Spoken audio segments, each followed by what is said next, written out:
Hellboy is a 2019 American superhero film based on the Dark Horse Comics character of the same name. It's directed by Neil Marshall and it stars David Harbour in the title role. It's a reboot of the Hellboy film series and the third live-action film in the franchise. The film itself draws inspiration from the comic books Darkness Calls, The Wild Hunt, The Storm and the Fury, and lastly, Hellboy in Mexico. In the film, Hellboy struggles with his own personal crisis while trying to prevent a resurrected sorceress from conquering the world. It was released in April 2019 to some negative reviews and it lost money compared to its budget. So, could the film been better? Well, any film could be better than what came out, even the best films. But that's what we're talking about today. We are going to be discussing 10 things that could have made Hellboy better. Right, before we get started, why don't you hit the subscribe button and also join the notification squad and get notifications every Sunday 6 PM UK time when we do a live premiere of my videos, and you can come and join the chats and join in the community and also quiz me about my knowledge of this film or what you thought of the film as well. There's a subscribe button down there. You've also got the other buttons where if you can hit them as well. Lastly, there is spoilers about this film, so if you haven't seen it, I may ruin the film for you, so you have been warned. But enough of me talking, let's crack on with it. Number 10. Where's Ron Perlman? Yes, I know, this is a reboot, but David Harbour's not Ron Perlman. Ron Perlman was perfect as Hellboy. He was absolutely fantastic as it. He brought the whole characterization to life perfectly with his big gruffness, but his childlike demeanour. David Harbour does not pull that off very well. But this film suffers from missing Ron Perlman. Number 9. David Harbour's portrayal. I know I've literally just said that David Harbour is no Ron Perlman, but David Harbour's portrayal I didn't think was that good. He portrayed Hellboy like a spoiled brat goth child rather than an interdimensional demon that has issues of whether he's a good guy or a bad guy. It was like what? Kevin. That's who he reminds me of, Kevin from Kevin and Perry. It's not fair. That's what he reminds me of. I didn't really enjoy his performance of Hellboy. Number 8. No to origins. Why do Hollywood think that its audience is stupid? Okay, so we've got a reboot. Oh, the audience needs to be told about this new Hellboy. No, he's a demon from hell trying to conquer the planet. He's raised in a good man. There's no difference between the first origin story and this origin story. It's the same. We don't need to think we're thought and no one's going to understand it. I mean, best example, look at Spider-Man from the MCU. He's been in 5 films and no origin story for this version of Spider-Man, and he's one of the best Spider-Man. Yet Andrew Garfield and Tobey Maguire both had origin stories. We don't want an origin story every 5 seconds. Just carry the story, just do a complete unique story. We don't have to have an origin story on every single superhero film. Number 7. Should have been a sequel. Yeah, this film should have really been a sequel to Del Toro's 2 Hellboy films. It didn't really need to be a reboot. It could have just carried on. Even with a new cast, it could have been exactly the same, just a continuation of that story. It would have made the story a little bit less convoluted, take that few bits out, just tweak the story. You've still got a unique story to carry on the original franchise, or just make a complete new story. But yeah, it would have worked as a sequel, even with a story in place. Number 6. Villians Goal. So, Nimue was trying to create a world where monsters rule and humans are no more. But why? No real motivation, no explanation of why that's what she wanted. They did show at the beginning of the film that she was an evil person already and she was killed by King Arthur with Excalibur, but there was no explanation of why she was evil in the first place. In today's cinema, we want explanations to why the bad guys are bad guys in the first place. Just that little bit of motivation. We may not agree with it, we may not like it, but the explanation to why. And that's something this film fails on, is why the bad guy was doing what she was doing. Number 5. Portrayal of the English. Now, I'm English. I was born in England. I grew up and spent most of my life at the south of the UK. And I don't talk with a posh accent. I don't talk like this. I don't drink my tea with scones. No, that's not me.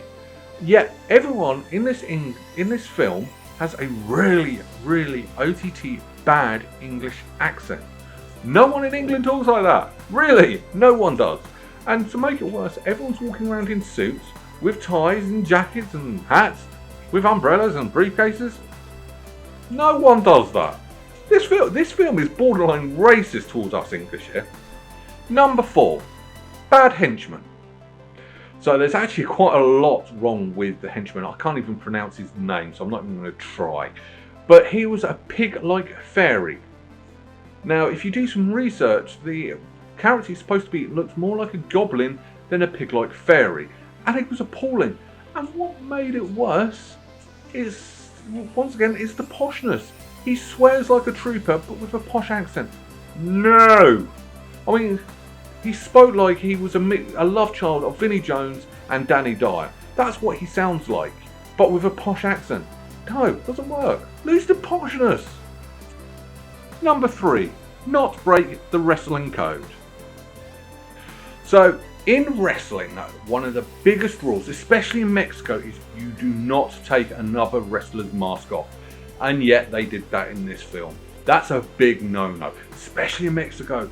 It's the biggest sign of disrespect you could ever do in wrestling, and yet they did it.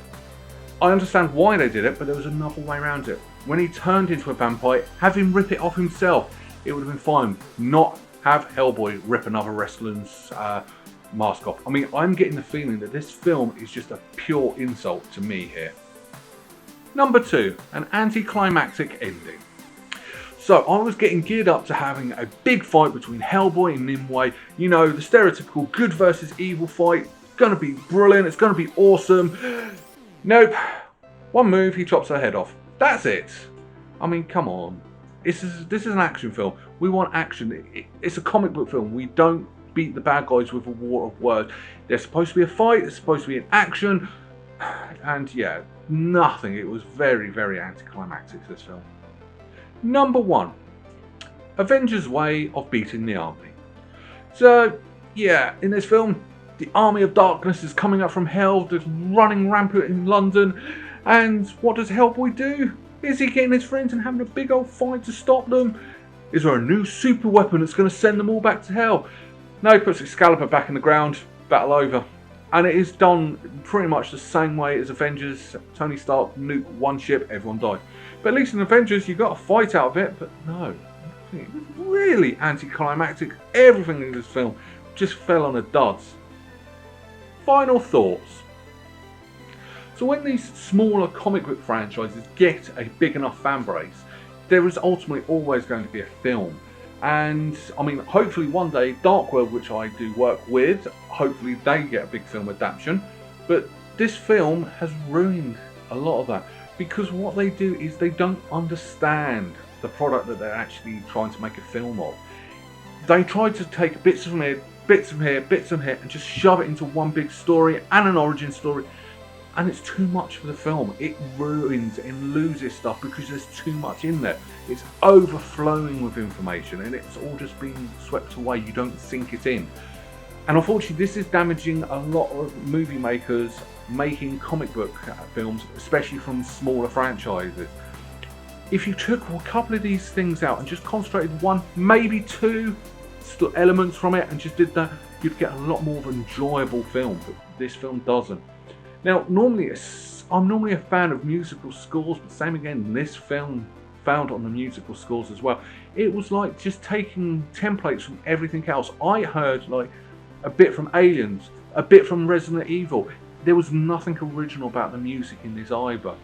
That being said, there are some good things about this film though. The special effects on the creatures were fantastic.